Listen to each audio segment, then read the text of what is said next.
Hello everyone and welcome back to this series where we are building and optimizing RAG pipelines with LangGraph.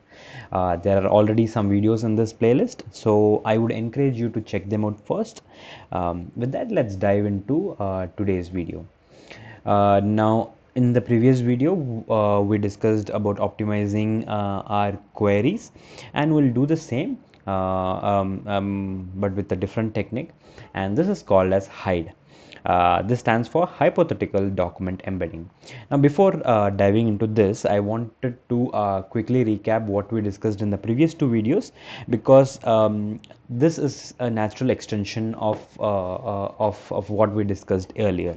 Right, I want to just revisit the intuition that we built earlier. Right, so with query optimization, especially the broader queries and the subqueries, the point that we discussed, the idea behind this is that when you pass in a single query, this is going to get embedded, and then a similarity or some sort of semantic search is done on the knowledge base, basically your vector database, and relevant documents are found. So you'll have let's say some documents, relevant documents are pulled out, right? So what is happening here is uh, right, yeah, so relevant documents are pulled out, right? But the idea with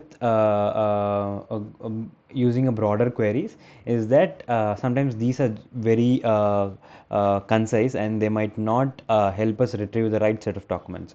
So what we're doing is, instead of having a shorter query, we will expand it with some more generic information, so that now we'll have more keywords or more relevant meaning to look for in our documents, so that we can get a greater context that's needed, right?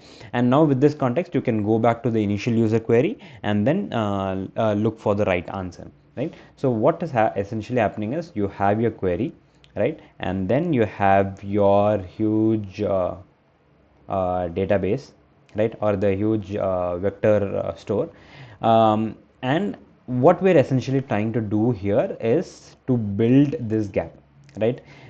Instead of having one single query, we're reducing this gap by increasing this by increasing this no or by expanding this user query, so that way we can pick up more information from the knowledge base. So this was the idea behind broader queries. And even with subqueries, what we did was here, right? If you look at one like the initial subquery, you're going to get a smaller piece of information. But what if this query had multiple sub questions within it, right? So what you could essentially do is split it into multiple subqueries and let each of them fetch their relevant documents. Again, the intuition here is that given one question, will only get limited context. But if we were to break it into chunks or subqueries and then look for relevant pieces of information here, we'll get more context. Again, what is happening here is, we are trying to reduce this gap between the user query and the document that we have. Now, in today's video, we'll discuss HyDE, which is basically another way to reduce this gap, right? So let's see, we have our user query, and then we have the huge corpus, right? And among in between this, like, you have multiple documents, right? Let's say each like each of this block refers to one particular document, and let's say for this particular query, the relevant documents are this and this, the first four documents, right? These are our essential ones, right, these four. Now, based on this query, it is identifying these four. But how do we try and reduce this gap? One way is, what if we knew what the relevant document already was, right? What if we were able to guess the document itself, right? Now, if you know, documents are usually chunked based on a certain chunk size, 400, 500. I think in our case we chose 400. So that's effectively, I don't know, like at least 3, 4 line each, right? So the way hypothetical document embedding works is you create hypothetical documents, right? So for a given query, for given user query, you create an artificial document, right? That might be a good that might be a good document for this retrieval process, right? So given this document, it is like a good source to answer the user query. So we are trying to move in sort of a reverse way, right? Let me just draw this once more. So you have your user query. We assume or we try to identify what might be a good document that might answer this query. So we generate a document using an LLM, and now this document is embedded. It converted to embeddings, and then we use this to look into our big corpus. Now again, this is sort of the same way where we are expanding the prompt, right? Here you might have only a 3 or 4 word or maybe little more words, but here you will have like 3 or 4 lines of context. Now when you try to compare this with this, you'll have more keywords that would match within your documents, or you'll have more semantic words that might match between these two. So essentially, again, you are trying to reduce the gap between your user query and the context. So just to summarize, we would create hypothetical documents that might be a good indicator or might be a good source to answer the user query, and this is then compared, or some sort of semantic search is done against the knowledge base to retrieve the actual documents that's necessary, right? So based on this, we would get 3 or 4. I think in our case we have set the limit to 4, so you will get 4 relevant documents, and these are going to be really grounded and accurate documents, because you will have more number of keywords and semantic meaning that's related between the documents that we have found and the actual and the hypothetical document that we created. Now based on this, we can then query against the user question to get our answers, which should be more accurate, and actually hit the right kind of information that we're looking for. So if you look from a LangGraph perspective, it's simple. You have the retrieval, augmentation, and generation part. We are optimizing for the query, so that's the only step that's going to change. You pass in the query, you have a node that is going to generate a hypothetical document. Quite straightforward. Going back to our code, you have all the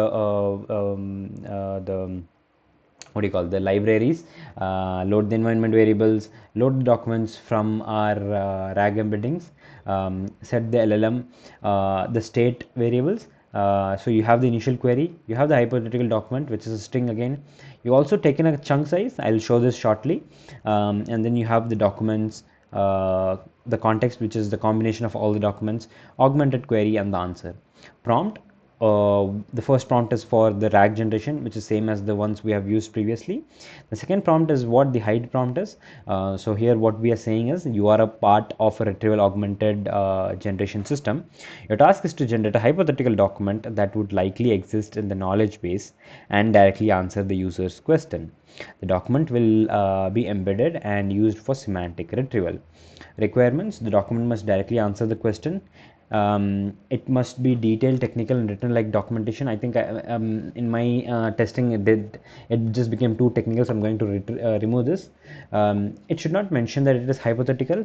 It should be exactly the chunk size. So this is the variable that I mentioned above, and the reason we mentioned chunk size is because the documents in this particular RAG embeddings are of certain chunk size, right? So we want to have this document to be also of similar size, so that the comparison becomes easy, right? And it should resemble real knowledge base content to improve embedding similarity, right? So this is our prompt. The nodes are quite straightforward. We have the hide node, which takes in the query and the chunk size as input. The output is hypothetical doc. This hypothetical doc is passed as the input to the retrieve node, which then gives you all the documents, and they are joined to get the context. Then you have the augmentation and the generation step, which are quite straightforward.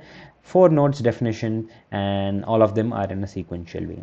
So let's quickly test this. Uh, so just to see, right, this is our document that we are referring, and it might actually be a bad example to show this document as the RAG source, simply because this is too technical, and when LLMs try to generate documents, they might change their underlying meaning, which may not necessarily be present in the document. But let's see, right? Let's see. I'm just going to try and ask this question: what is an LLM? I'll pass in this query. Set the chunk size to 400, and let me run this query. Meanwhile, I'll also go to my basic RAG, which was the first one we built, and I'll also run this one just for us to compare the retrieval and generation process. So this seems to be taking a bit of a time, and I'm assuming it's simply because of the retrieval step, where it has to convert the documents to the necessary embeddings and then compare them.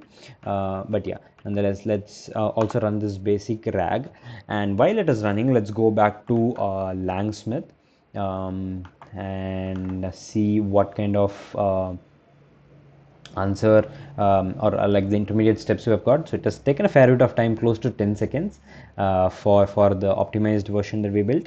So we have the 4 nodes within the hide node. Yeah. So what is an LLM? And the hypothetical document that it has created is, a large language model is an advanced artificial intelligence framework designed to understand and generate human language. It utilizes deep learning techniques and blah blah blah, blah, right? So okay, so this is what the hypothetical doc is, and let's look at the final answer, right? Um, yeah, maybe we can also look at the retrieval. So based on this, it retrieved understanding. LLMs have remarkable capabilities. I'm actually hoping it to extract this information, which is on page 2. So I think, let's see if it has retrieved anything from page label 2. This is page 1, right? What is an LLM? LLM utilizes architecture called transformer. Is this, no, 31.1? So this is from a different page 2, total pages. Yeah, I know. So it has retrieved this, what is an LLM, and LLMs utilize. So a bit of the retrieval here that's happening is also because of the kind of chunking and the embedding that we created initially, and it may not be really accurate if you can see how the things have been broken abruptly in between. Again, as much as we try to optimize the retrieval, it's also dependent on the actual underlying documents that's stored. But nonetheless, I think it was able to identify this, and then let's see how the final answer looks like. Um, the context, hypothetical doc. Yeah, this is the answer. An LLM or language model is a neural network designed to understand, generate, and respond human-like text. I'm just trying to see if it has picked anything from here at all, right? Because this is like the quite straightforward paragraph that's available here. I don't think necessarily it's answered this, but yeah.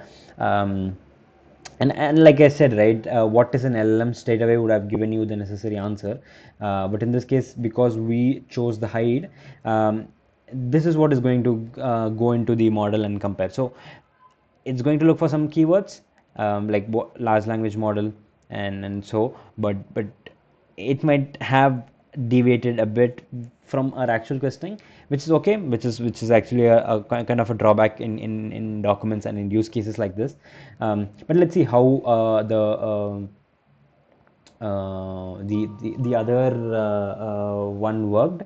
In this again, I think it's picked up the same document. So I think the blame will be on the chunking process and then the embedding process. And yeah, so let's see how the final answer looks like. An LLM which utilizes architecture which allows it to selectively focus on different parts of the input and making. Yeah, so basically it retrieved this. So this is the context that it has, and it's going to answer based on this. Yeah, so yeah, probably not a good example that I was able to show. But what we'll do is one more thing is. Let's ask something specific, right? The large and large language model refers to the model size in terms of parameters and immense data set. So let's try and ask, what does large in large language model mean, right? Um,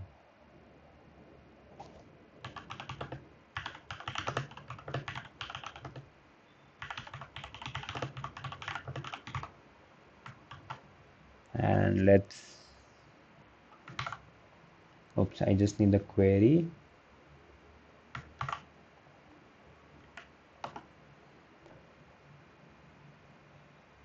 And while it's running, let's go here and modify this query. This is the hide version. Um, I think we should ideally get the same answer in both, because, like I said, technical use case might not be the right one to showcase this.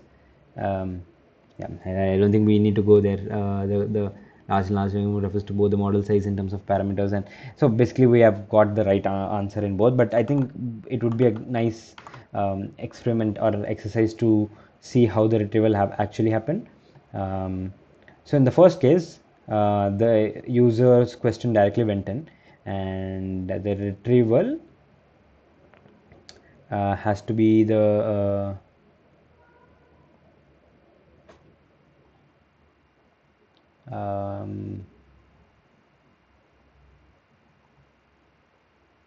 okay, I'm not able to find it, but I think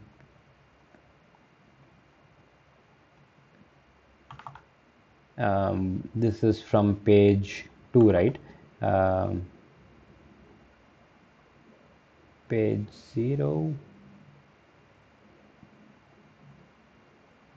Yeah, so here is the information. The large and large language model refers to this. So it was able to identify this, and I think it was a straightforward match for us in terms of the keyword here. But in the second case, let's see how the hide worked. This node, a large language model refers to artificial intelligence models with a substantial number of parameters. This the term large highlights the model's capability to process vast number of text and understand this, right? So this is what is going to go into the similarity search for us, right? And here nowhere, the user question is, what does a large language model mean? And we're not passing this information now, so it's passing the hypothetical document. And in this, since these informations are not too random or vague, if it was like in the previous example, right, we said what is an LLM, and the way you could define an LLM can be various ways, right? You could define it from a technical point, maybe give some examples and so on. So that's why it wasn't able to relate to the right documents. But here, what does large and large language model mean? I think it's a bit more specific here, and we have the right keywords. So when this is going to get passed on to the document, the vector base, basically it is able to retrieve the right documents. So it should have retrieved the same document for us, and which is why in the final answer we have pretty much the same answer. I think that's it for this video.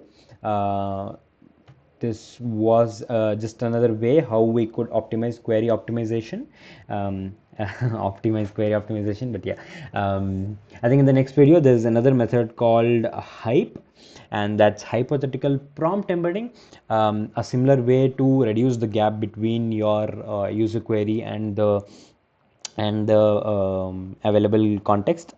um, uh, but that's for another video. It's a bit complex than this, but I think that would be a good learning curve as well.